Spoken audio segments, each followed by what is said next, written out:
July 21st, rolling through July, get things going. As you would imagine, Facebook, YouTube, you're online, Twitch taking forever. It is July 21st, 2020. Got a lot. Well, I got a lot. We got some to talk about this morning. First of all, again, you know how I feel. This is, to me, is a backwards cup. This cup is backwards. I can see what it says, but you guys can't see what it says. Most people are right-handed. All cups should have the image, if there's one of them, or the most prominent image, facing out when you're holding it. This is a lovely cup from Luray Caverns, Virginia. Kind of like Carlsbad Caverns, big underground caves, stalactites, stalagmites, all that good stuff. Hanging out, but it's holding our early coffee this morning. Glad to see you. See people starting to show up, people starting to log into the live stream. If you haven't made the live stream, if you're watching this later in the day, that's cool too. The live stream, always 7:30 a.m. Eastern time. We don't do it on holidays, we don't do it on weekends, that kind of stuff. Here every morning, talking about your cyber news, the cybersecurity, the events of the day, what's going on. I'm going to guess that's Paul that just came in the door. I would almost put money that's Paul being the first one coming in there. A little bit of stuff going on. It seems like, Monday is a ramp up of stuff. Thursday, Friday, there's kind of a ramp up of stuff. Tuesday, Wednesday, there's kind of slow news days in cyber. I don't know what that's all about. We do have some interesting stuff out there. If you're ever thinking about being a independent contractor, hanging your own shield, maybe it's a shield, hanging your own shingle up, and going to work to build your own security practice, your own security firm. Our first article is probably important to you. We'll talk about a company being sued in Arkansas, or Arkansas, which is illegal to call it Arkansas. If you're in Kansas, Arkansas. Arkansas, we're going to see some continued spoofing, continued, targeted phishing. It's not really phishing. It's spoofing. Bill and Melinda Gates Foundation has been typo squatted, their name. We'll talk a little bit about that. Cloud security company was breached that held a lot of educational information, a lot of data about folks going through different types of educational programs. Windows 10 has a unique bypass that's going to allow some deletion of files even by unprivileged users. And there's a bonus one that just came in this morning, or at least just hit my news box. About the Wild West, talking about e-mobility being the Wild West of cybersecurity. Not e-mobility, self-driving cars, electric scooters, segways, all these computer-connected mobility devices, calling them the e-mobility. So e-mobility being the Wild West. We'll talk about what that's all about. We'll talk about what day it is, what weird holiday it is today, and more. We'll wrap it all up in your daily cup of cyber. So hang out just after the intro. We'll be right back. We'll start talking about the news. Uh-oh.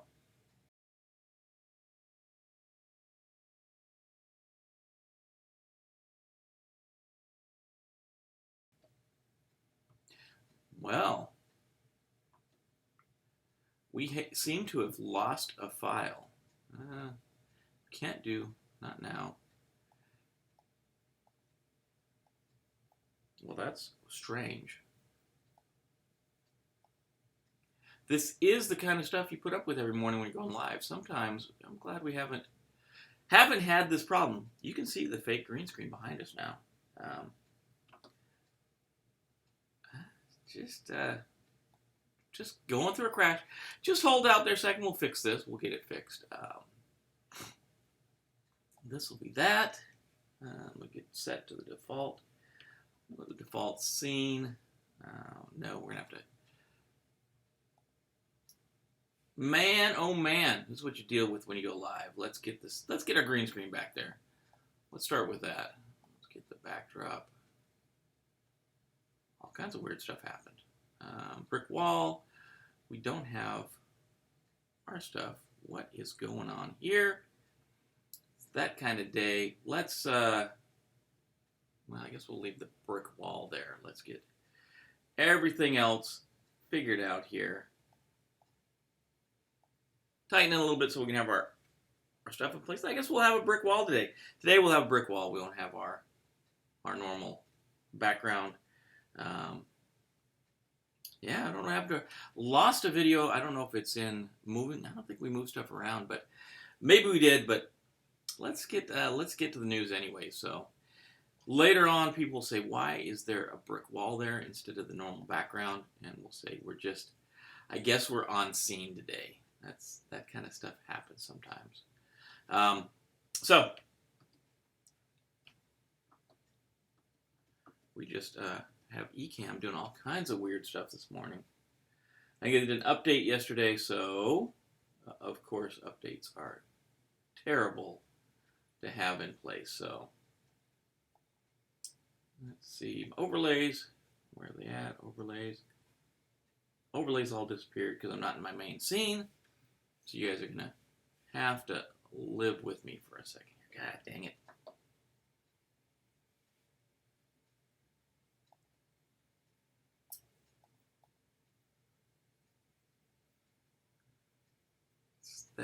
That kind of day.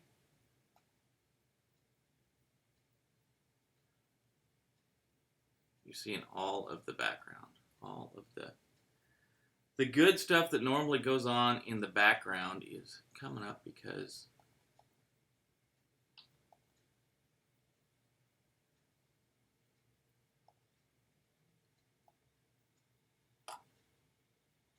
just that kind of stuff, man. Hang out with me for a second. We'll get to the bottom of this. Maybe. Something going on here. Okay. Oh, well, we'll drive on anyway. So let's get back to whatever screen we were on before. There we go. Going to be definitely some manual intervention today. So let's talk about things. Let me get my file system out so I can at least bring our logos up. This is, if you're doing a presentation, this is what they call the live demo guides. So first up, we're talking about Arkansas. So let's get the Arkansas flag up there.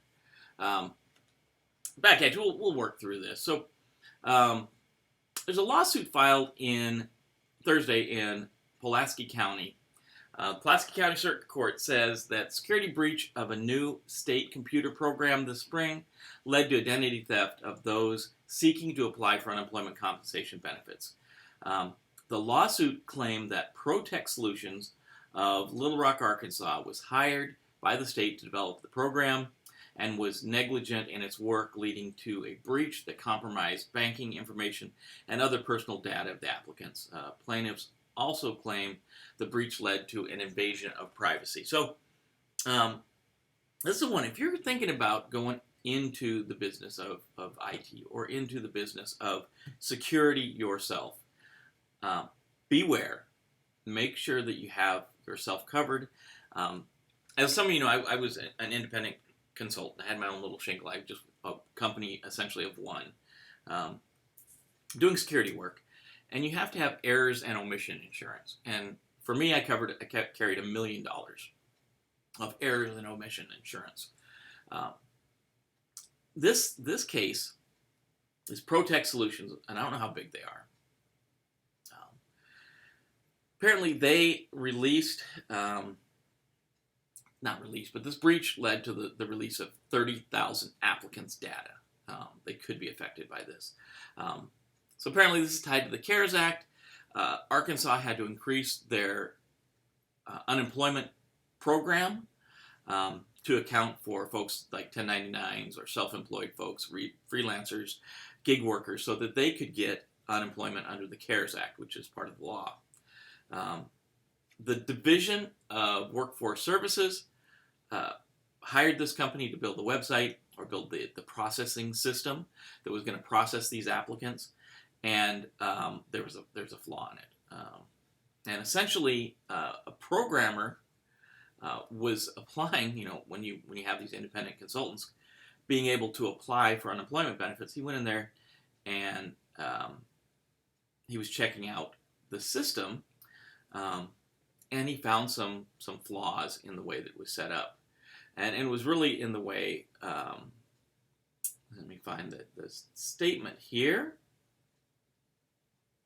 It says, this article again, you have to get the source a second. Tipped off to the problems by a tech-savvy applicant, the Arkansas Times released this programmer first released, he gave the information to the state telling them their program was breached. It was able to be breached. It wasn't breached, but it was able to be breached.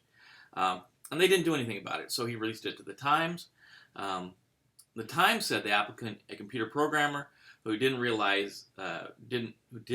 identify himself, realized the site left applicants' bank account and social security numbers exposed. The programmer had attempted to contact the state authorities before calling the newspaper. Once informed the Times of the breach, the state took the program offline for repairs and brought it back online 5 days later. A lot of stuff to unpack here. There's a lot of information to go on here. Obviously, this, I'm assuming, because I don't know the full details in it, that the article by the Arkansas Democrat Gazette. Pretty good story for the Arkansas Democrat Gazette. This company is probably in dire straits right now. They probably thought they had a good deal when they got the contract, but then now the repercussions of this thing are huge, and it's probably going to bankrupt them. I'm guessing. I don't know how big they are. I'm going to guess it's going to bankrupt them because now someone's got to pay for the identity protection for a year. The folks, this programmer and a couple other people, have launched a class action lawsuit against the company. The state pretty much have washed their hands of it. And that's one thing, you have to watch out if you're going to enter into one of these contracts as a consultant. Know that if something like this goes wrong, your employer, I don't care if it's the state, the federal, or a private company, if something like this goes wrong, they're going to point the blame entirely at you. In this case, it's probably correctly placed, but just know that you are going to be on the line for what's going to happen. What's going to happen? Payment of, identity protection system services or those subscriptions for the next year for 30,000 people. I mean, that's pretty big. That's pretty huge to have to do. Obviously, I'm going to assume that it was a flaw in the way that it was programmed. Maybe there was not best programming practices taken. It's hard to say. It's hard to say what exactly happened in this thing. I'm sure we'll find more details later.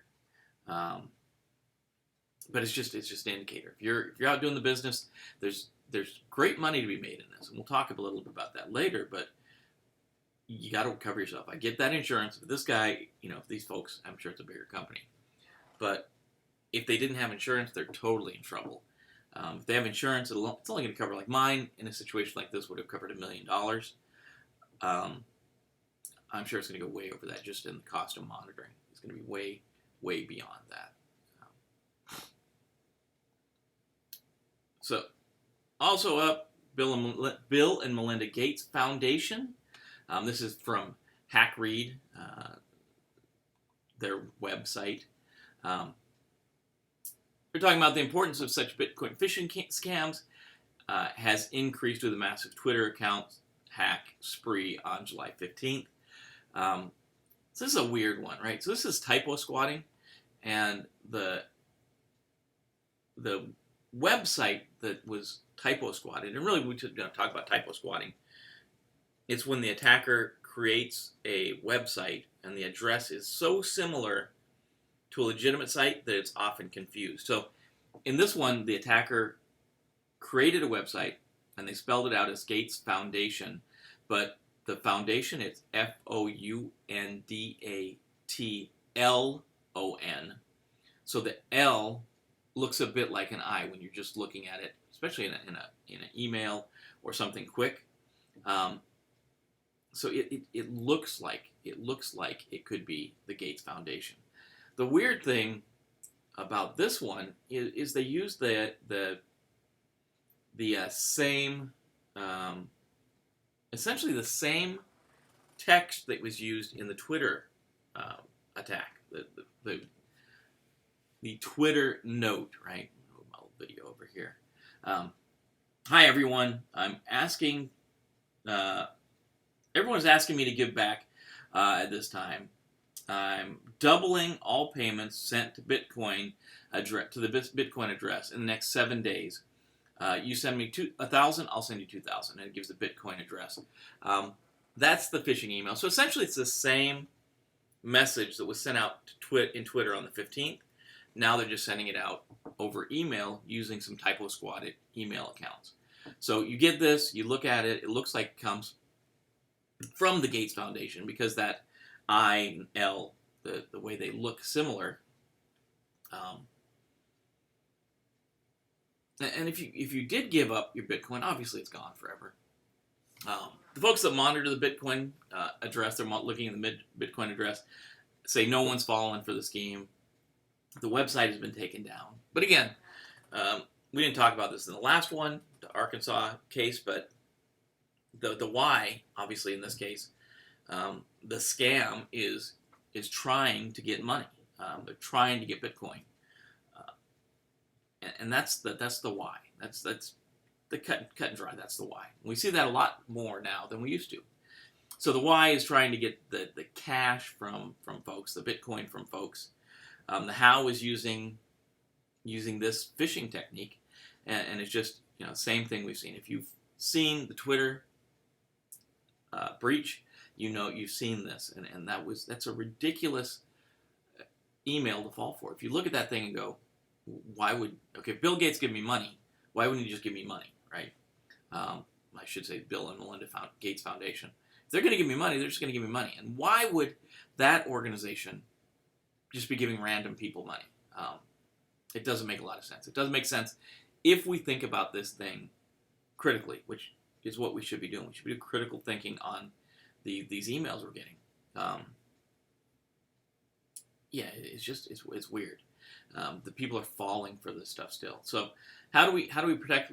You have to be educated. We have to educate our users, and in our circle, we have to educate our friends. We have to educate our family. We've got to educate our coworkers. If you see something too good to be true, it probably is, right?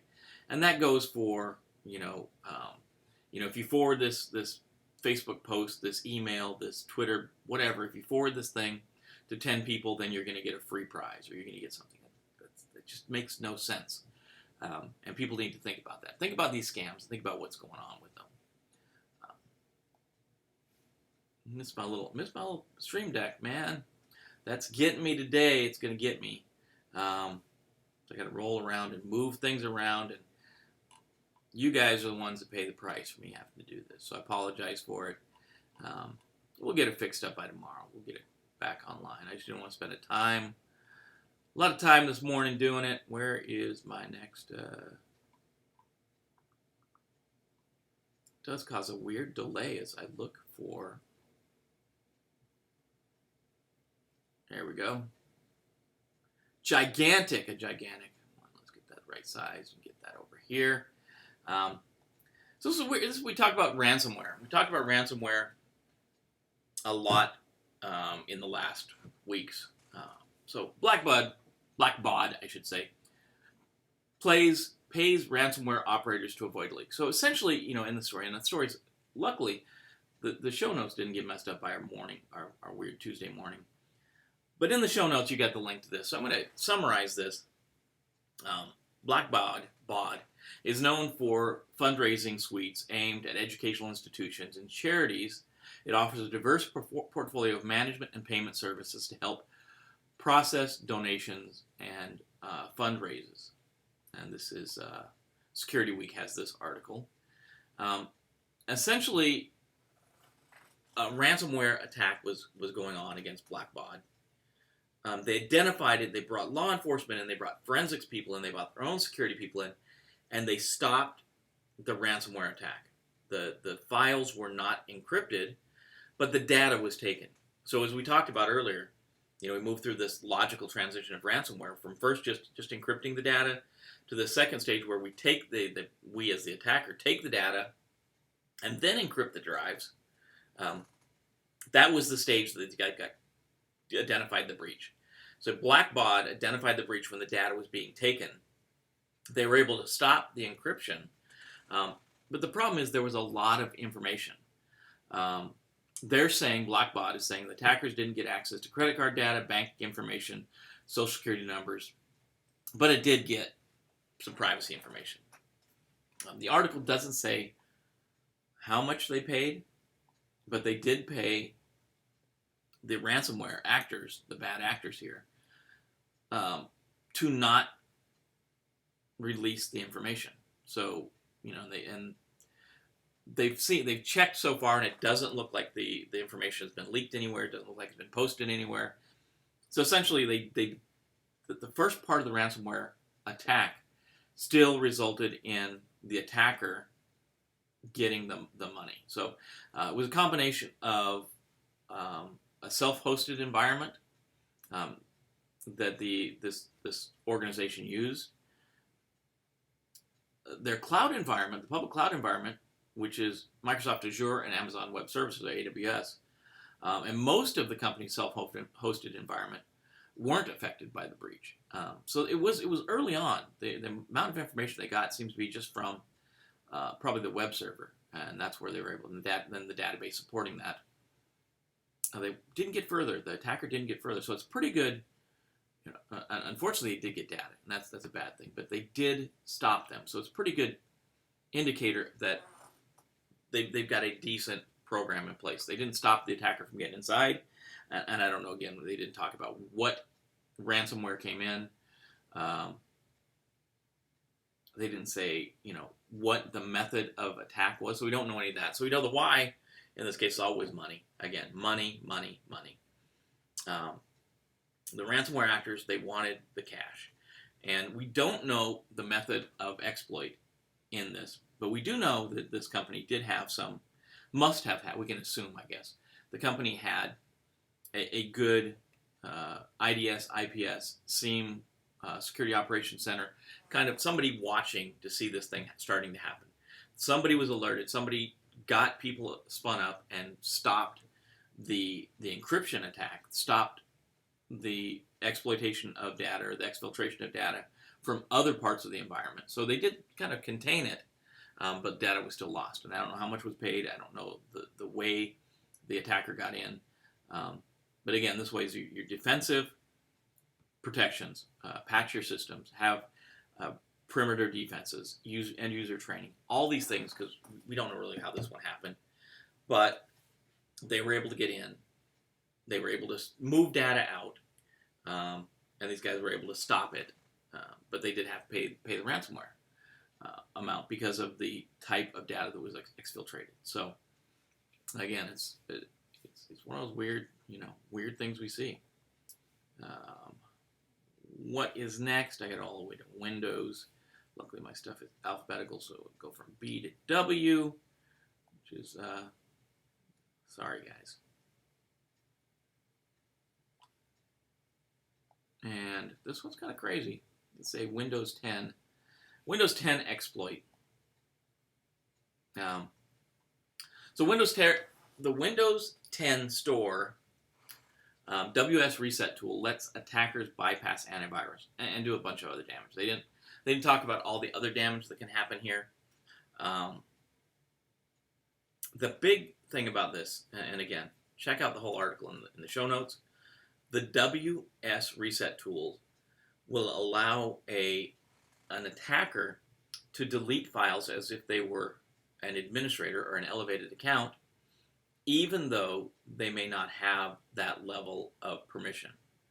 And this tool is used it's got a legitimate use. It's for clearing the cache of the Windows Store.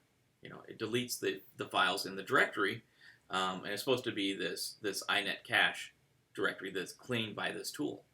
It runs with elevated privileges, and does a great job. It kind of resets the store if you want to get it reset. It uses a thing called folder junctions, which is kind of like a limited version of a symbolic link. And the problem with this is a researcher found out that if I delete this file, this inet cookies path, I can repoint this folder junction to another folder. And that whatever's in that other folder will be deleted by the auto-elevated privileges. So if I point it at the folder containing the antivirus, so if I take that link and I point it to the antivirus folder, since it works similar to a symbolic link, when I run this wsreset tool, it's not going to go to the inet cookies path. It's going to think it's going there, but it's going to be going to the place your antivirus is stored. It may not delete all the files, but it's going to delete enough of it that's going to corrupt it. It's going to delete the DAT files. It's going to delete some of the executable files. And it's going to make it so it's unstable and it's not going to launch. So on restart, your antivirus isn't going to start. This could really be used by any number of different attacks. So if we wanted to do something like just deletion of data, maybe we point this thing to your documents folder. When it's run, then it should delete everything out of the documents folder. There's a lot of badness that can come from this thing. I don't recall. There's some great screenshots of this going, the researcher going through the process. And really, the funny thing is there's no, in this article, there's no indication of a patch or anything being available for this. So the one thing that the attack needs to run is PowerShell. So as a defender, we want to limit who can get into PowerShell, who can have access to PowerShell. And again, end user training, monitor the files, see what's going on. This is one of the things, if you're using something that's monitoring your files like Tripwire, we're keeping track of files, that's one way we could at least see this as happening. One of the things the attacker did, looks like he pointed to the C Windows System 32 drivers Etsy location. If you wipe that out, then you wipe out the host file, and maybe you can re-add your own host file that's going to point them to them being the end user to a phishing site or an exploit site or a malicious website you own. It's definitely something we should watch out for. I expect to see more information in the coming days on maybe how we can protect this. It doesn't have the same power as a symbolic link, this folder junction, but they're limited. They're limited in what they can do. But in this case, it definitely is enough. It's enough to cause some havoc and mayhem on the system. I got to roll all the way back up, guys. Come on. Show you what day it is. Today is National Junk Food Day. Throw a link in there. It's about, if you want to eat junk food, this is the day to do it. If you're on a diet, you want to keep, get your junk food in. This is the official day. It's definitely not recognized as a national holiday like Christmas, but we're going to call it National Junk Food Day. The bonus we talked about today is there's an article. I'm gonna have to post it after the show in the show notes, because I just got it after I had everything posted and upline. We thought we were ready to go, but e-mobility is the Wild West of cybersecurity. This is from Financial Times. It's pretty decent. Financial Times putting this stuff out, but they talk about, in the article, they talk about a bunch of the dangers of e-mobility. In e-mobility, they're talking about bike rentals, segways, the little scooters you can rent around town, all the way to self-driving cars and automated functions in cars, and just uh, what the security program looks like in a lot of these e-mobility organizations. The problem is a lot of these folks don't have a full security staff. They don't have a fully built security program. They don't have a lot of information around protection of the security. So obviously in things like self-driving cars and the infotainment systems in a car, we worry about that because a breach of a car, or especially a self-driving car, could cause that car to go off and smash into someone else, smash into a wall, whatever. We think about these things like the bike rental thing and the Segways and the scooter rentals. You're putting your credit card in those usually.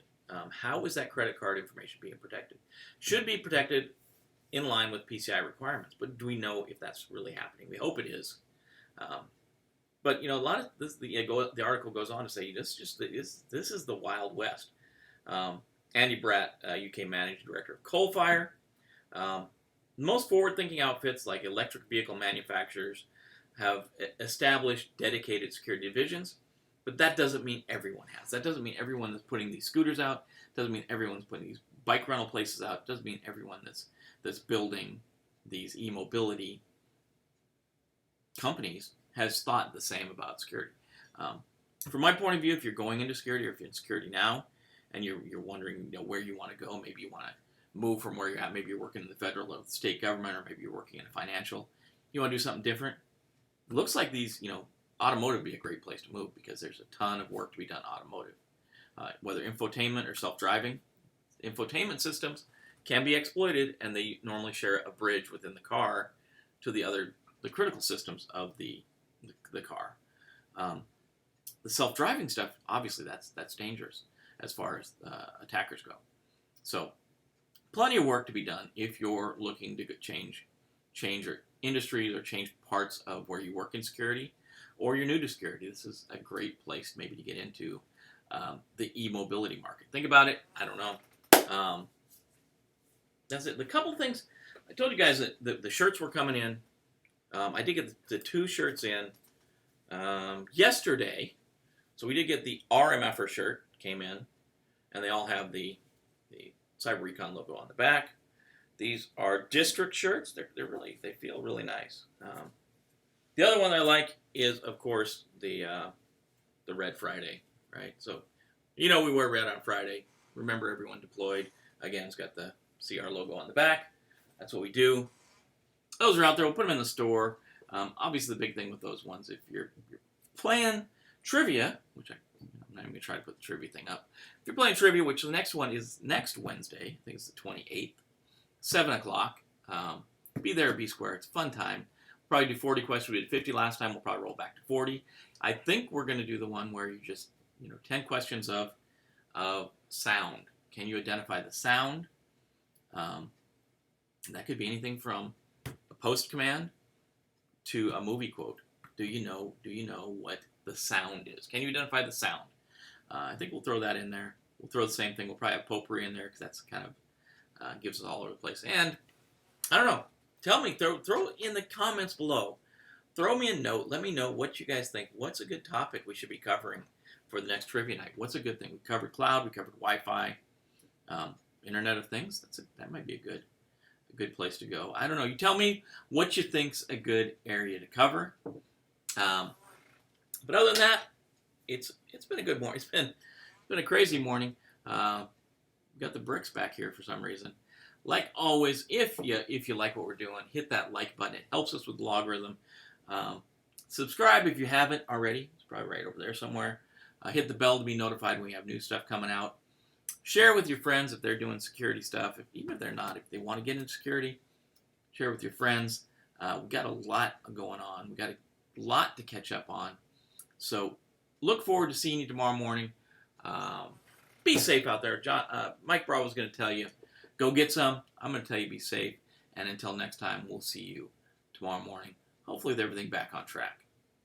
Be safe out there.